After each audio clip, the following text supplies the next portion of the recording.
Hello everyone. तो अब हम चलते हैं अपने वीडियो के नेक्स्ट पार्ट की तरफ, अपनी प्लेलिस्ट के नेक्स्ट पार्ट की तरफ। वो है कि हमारे जो है सी प्लस प्लस में जो आउटपुट की प्रिंटिंग का जो तरीका है, C plus plus output print text करने के लिए यूज़ होती है। किसी भी टेक्स्ट को प्रिंट करने के लिए, जैसे कि आप लोग हेलो वर्ड प्रिंट करने के लिए उसको सी आउट की स्टेटमेंट में लिखते हैं।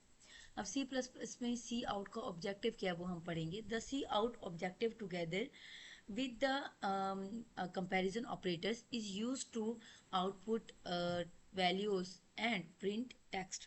ठीक है। तो जब भी हम लोग ये इसका एक प्रॉपर सिंटैक्स है, जब भी हम लोग कंसोल आउटपुट प्रिंट करना चाहते हैं, कोई भी स्टेटमेंट प्रिंट करना चाहते हैं, तो हम उसको कुछ इस तरह से लिखते हैं। पहले हम लोग सी आउट लिखते हैं, उसके बाद जो है मतलब कंपैरिजन ऑपरेटर्स यूज़ करते हैं, और देन उसके बाद जो भी हमने स्टेटमेंट प्रिंट करानी होती है उसको हम लोग इस तरह से डबल जो है कॉलम्स के अंदर लिखते हैं। ठीक है। ये है हमारी सी आउट की एक स्टेटमेंट थी। अब इसके अकॉर्डिंग और भी काफ़ी सारी चीज़ें जानना चाहते हैं, जैसे कि यहाँ पर हमने पहले हेलो वर्ड प्रिंट कराना था, बट अब हमने जो है हेलो वर्ड के साथ साथ कोई और वर्ड भी प्रिंट कराना है, तो हमने as it is C out use किया। उसके साथ वहीं कंपैरिजन ऑपरेटर्स यूज़ किए, और उसके बाद वहीं डबल कॉलम के अंदर जो हमने सी प्लस प्लस लिखा। और एज इट इज़ आप यहाँ पर देख सकते हैं, जब हम अपना प्रोग्राम रन करेंगे तो हमारे पास ये कुछ इस तरह से स्टेटमेंट आ जाएगी, हेलो वर्ड, और हमें जो है इस तरह से शो हो जाएगा। बट अगर आप चाहते हैं कि हेलो वर्ड और जो है ये जो दूसरा है हमारे पास I am learning C plus plus, ये अगर हम चाहते हैं कि दूसरी लाइन पर आ जाए, तो आप यहाँ पर एंड एल की एक स्टेटमेंट यूज़ करेंगे। अब हम यहाँ पर देखते हैं कि ये चीज़, ये क्या डिफरेंस लाएगा इसमें। Wait for the compilation. यहाँ पर हमारे पास आ गया हेलो वर्ड, और यहाँ पर अब आप डिफरेंस देख सकते हैं कि जब भी हमने नेक्स्ट लाइन पे प्रिंट कराना होता है, तो उसके लिए हम लोग यहाँ पर एंड एल का यूज़ करते हैं। दैट मीन्स के end of the line. Okay. अब हम चलते हैं हमें हमारे नेक्स्ट पार्ट की तरफ, जो कि है कमेंट्स। ठीक है। अब कमेंट्स के बारे में हम लोग देखते हैं कि कमेंट्स क्या हैं, बेसिकली क्यों यूज़ होते हैं, इनका इस्तेमाल क्यों ज़रूरी है। Comments can be use to explain C plus plus code and to make it more readable. यानी कि कोई भी बंदा जब नई नई बार जो है अपना बिगनर सीख रहा होता है, तो जब भी वो सी प्लस प्लस का कोड देखेगा, फर्स्ट ऑफ ऑल तो वो घबरा जाएगा कि भाई इसमें क्या चीज़ है, मतलब ये क्या हो रहा है।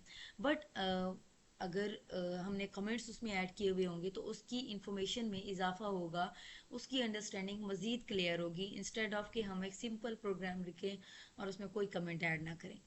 बेसिकली इसका कंपाइलेशन में कोई असर नहीं होता, ये सिर्फ और सिर्फ यूज़र की या प्रोग्रामर के अंडरस्टैंडिंग के लिए लिखे जाते हैं। कमेंट्स की बेसिकली दो जो है टाइप्स होती हैं, एक मल्टी लाइन कमेंट होती है और एक सिंगल लाइन कमेंट होता है। सिंगल लाइन कमेंट कौन से होते हैं? Single line comment start with two forward slashes, जैसे कि आपको नजर आ रही हैं फॉरवर्ड स्लैशेस, और यहाँ पर any text between the end of the line is ignored by the compiler. इसको कंपाइलर कंपाइल नहीं करता। सबसे पहली बात, अगर आप कमेंट लिख रहे हैं तो इसका आपके कोड पर कोई असर नहीं होगा। ये सिर्फ और सिर्फ आपके यूज़र की जो एक्सपीरियंस है या यूज़र का जो मतलब अंडरस्टैंडिंग है उसके लिए लिखा जा रहा है। जैसे यहाँ पर लिखा हुआ है दिस इज़ अ कमेंट। जैसे अब हम यहाँ पर ट्राई करते हैं सी आउट लिखे, अब यहाँ पर देखें कि ये जो है लाइन, इसका कोई असर नहीं हो रहा। ठीक है। और ये जो है हमने क्या प्रिंट कराया, हेलो वर्ड प्रिंट कराया, और वो एज इट इज़ प्रिंट हो चुका है। ये होते हैं हमारे पास कमेंट्स, जो कि सिर्फ और सिर्फ यूज़र की अंडरस्टैंडिंग क्रिएट करते हैं। उसके बाद हमारे पास मल्टी लाइन कमेंट्स आ जाते हैं। स्टार्ट विद द, जैसे बैक स्लैश और मतलब स्टैरिक है, स्टार्टअप इसका ये होता है, और एंडिंग उसकी कुछ इस तरह से होती है। ठीक है। The code below with print the word, मतलब अगर हम एक लाइन से ज़्यादा जो है कमेंट पास करना चाह रहे हैं, कमेंट लिखना चाह रहे हैं, तो उसके लिए जो है हम मल्टी लाइन कमेंट यूज़ करते हैं। Got it. चलिए अब हम चलते हैं सी प्लस प्लस के वेरिएबल्स की तरफ, कि वेरिएबल्स क्या होते हैं। देखिए भाई, अब हम वेरिएबल्स के बारे में जब बात करते हैं, तो बेसिकली जो पहली बात सुनी होगी आपने, वो ये है कि वेरिएबल्स ऐसी वैल्यूज़ होती हैं जिनको चेंज किया जा सकता है या जिनको तब्दील किया जा सकता है। अब सी प्लस प्लस में वेरिएबल्स का क्या काम है ये हम देखते हैं। In C plus plus there are different types of variables. हमारे पास डिफरेंट टाइप ऑफ वेरिएबल्स होते हैं, defined with different keywords. For example, first है हमारे पास इंटीजर, इंट। दैट मीन्स के इंटीजर, हम कोई भी नंबर स्टोर करने के लिए जब भी कोई कीवर्ड यूज़ करेंगे, सॉरी वेरिएबल यूज़ करेंगे, जो डेटा टाइप यूज़ करेंगे, जो नंबर हम लिखने के लिए वो जो है हम इंटीजर यूज़ करेंगे। ठीक है, अब वो नंबर जो है पॉजिटिव वैल्यूज़ में भी हो सकता है, नेगेटिव वैल्यूज़ में भी हो सकता है, सबके लिए जो है आप इंटीजर का जो डेटा टाइप है वो यूज़ करेंगे। देन हमारे पास double stores floating point numbers, that means कि जो नंबर्स में वैल्यूज़ हमारे पास आ रही हैं उसके लिए हम लोग डबल का डाटा टाइप यूज़ करेंगे या वेरिएबल यूज़ करेंगे। हाँ, चार जो है वो हमारे कैरेक्टर के लिए यूज़ होता है। कैरेक्टर हमने किस तरह से डिफाइन करना है, store single character such as, जैसे कि आप किसी स्टूडेंट के ग्रेड जो है वो उसको स्पेसिफाई करने के ए ग्रेड है, बी ग्रेड है, तो उसके लिए आप लोग कैरेक्टर यूज़ करेंगे। स्ट्रिंग है हमारे पास store text such as hello world, string values are surrounded by double quotes. ठीक है, डबल कोट्स के अंदर जो भी लिखा जाता है वो स्ट्रिंग कहलाता है। स्ट्रिंग बेसिकली ज़रूरी नहीं है कि यहाँ पर हेलो वर्ड ही लिखा गया, हेलो वर्ड 1 2 3 आप इस तरह से भी एक सेट बना सकते हैं तो वो भी प्रिंट कर देगा। उसके बाद बूल ऑपरेशंस होते हैं हमारे पास, बूलियन, जैसे कि अगर आपने पहले पढ़ा है तो लीनियर बूलियन अलजेब्रा में आपने पढ़ा होगा, जैसे एंड और नॉट गेट्स होते हैं, उसमें दो कंडीशंस होती हैं, या ट्रू होती है या फॉल्स होती है। यहाँ पर भी एज इट इज़ होगा। सो यहाँ पर जैसे कि हमारे पास सेंटेक्स आ रहा है, सबसे पहले हमारे पास डेटा टाइप होगी, उसके बाद वेरिएबल नेम होगा, देन उस वेरिएबल की वैल्यू होगी जो हमने असाइन की है।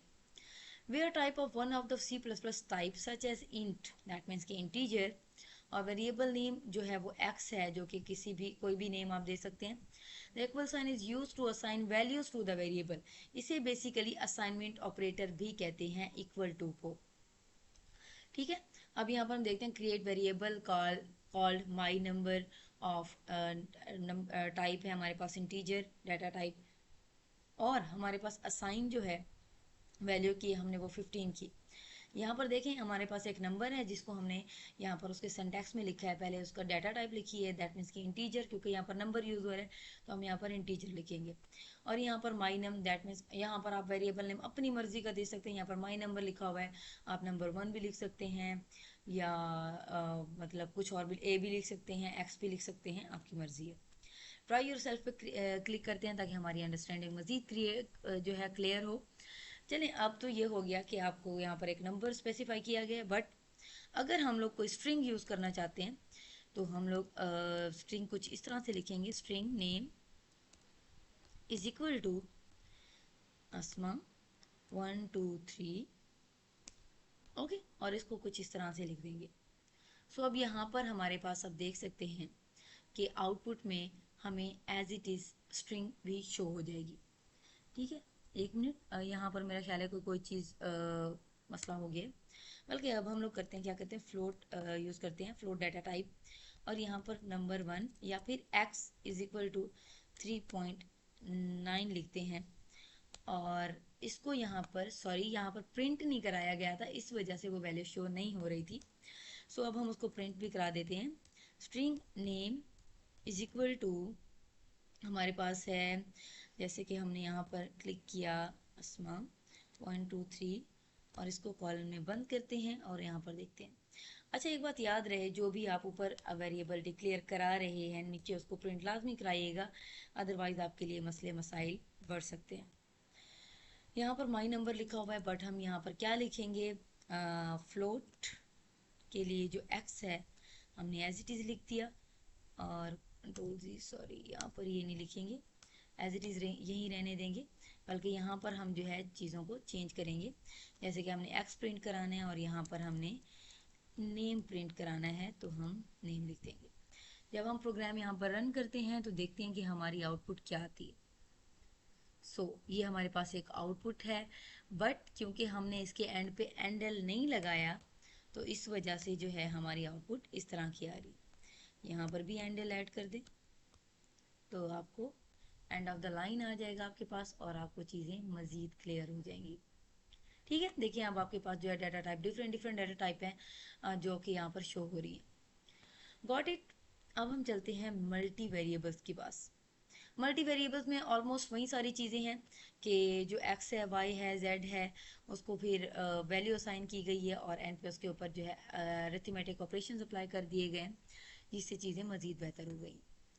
आइडेंटिफायर्स है हमारे पास, C plus plus must be defined identified with unique names, यानी कि आप वेरिएबल नेम जो भी रखें वो यूनिक हो। अगर आपने फर्स्ट वेरिएबल का नेम ए रखा है तो दूसरे का बी रखें, तीसरे का सी रखें। अगर आपने फर्स्ट का भी ए रखा है, दूसरे का भी ए रखा है, तो उसकी आइडेंटिफिकेशन जो है वो बहुत मुश्किल हो जाएगी। These unique names are called identifiers. जैसे कि identifier can be short name like X Y और मोर डिस्क्रिप्टिव, जैसे एज है, सम है, टोटल वॉल्यूम etc। इंटीजर में जैसे यहाँ पर हमने इंट और माइनट्स पर मिनट्स जो है पर आवर्स रखें इज इक्वल टू 60, तो ये हमें एज इट इज़ दे रहा है। बट यहाँ पर आप m इज इक्वल टू 60 भी रख देते हैं तो कोई मसला नहीं है, बट वो जो है ज़्यादा अंडरस्टैंडेबल है। क्यों? क्योंकि यहाँ पर मिनट्स जो पर 60 आवर्स लिखा हुआ है, सॉरी मिनट्स पर आवर लिखा हुआ है, ये जो है ज़्यादा अंडरस्टैंडेबल है इंस्टेड ऑफ के s। उसके बाद कॉन्स्टेंट्स हैं। कॉन्स्टेंट जो है वो ऐसी वेरिएबल्स हैं जो कि कभी भी तब्दील नहीं होती।